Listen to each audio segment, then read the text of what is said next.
Alors,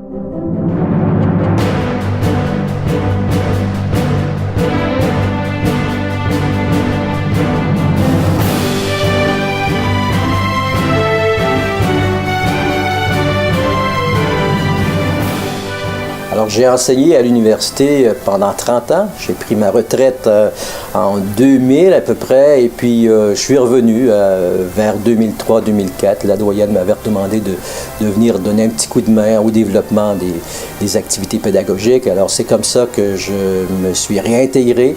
Alors, je me suis recyclé, si on peut dire. Je dois faire partie du développement durable à l'université.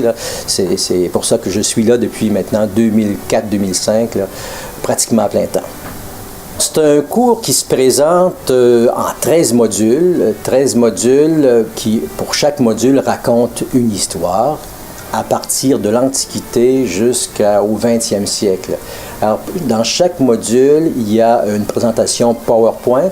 Cette présentation PowerPoint, elle est commentée, elle est narrée, elle est vivante et elle est complètement aussi cliquable par l'étudiant qui peut se l'imprimer.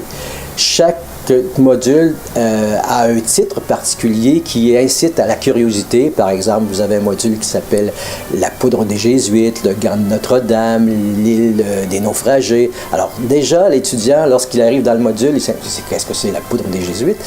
Et ensuite, il entreprend le module. Le glossaire, c'est vraiment un élément très important. Il est divisé en 3, un glossaire événement, un glossaire personnage et un glossaire plante. Parce que, comme c'est un cours d'histoire des sciences pharmaceutiques où on fait beaucoup référence à des plantes médicinales avec les noms latins et les noms vernaculaires, une bonne iconographie, une iconographie qui a été recherchée partout. Chaque diapositive du cours est illustrée. On fait référence à la littérature, Agatha Christie par exemple, aux arts, la peinture, Van Gogh. On fait référence à la guerre 42 dans le cours sur la pénicilline. On fait référence à l'élection d'un pape Innocent X lorsqu'on parle de la malaria. Donc toutes ces connaissances-là s'ajoutent pour expliquer, pour donner plus de profondeur à ce cours-là. J'étais pas très chaud à l'idée de développer un cours à distance, surtout que c'est un cours d'histoire. Et pour moi, l'histoire, ça se raconte, ça se fait en classe. J'ai quand même décidé de le faire par défi personnel. J'ai dit, tiens, je vais essayer de rendre un cours intéressant, même si je vois pas les étudiants, même si les étudiants me voient pas. Et je savais qu'on pouvait rendre service à des étudiants qui étaient sur le marché du travail, qui pouvaient pas venir à l'université. J'avais aussi l'idée de m'inscrire dans un courant moderne de diffusion des connaissances. Alors, c'est un peu ces motifs-là qui m'ont incité à faire un cours à distance.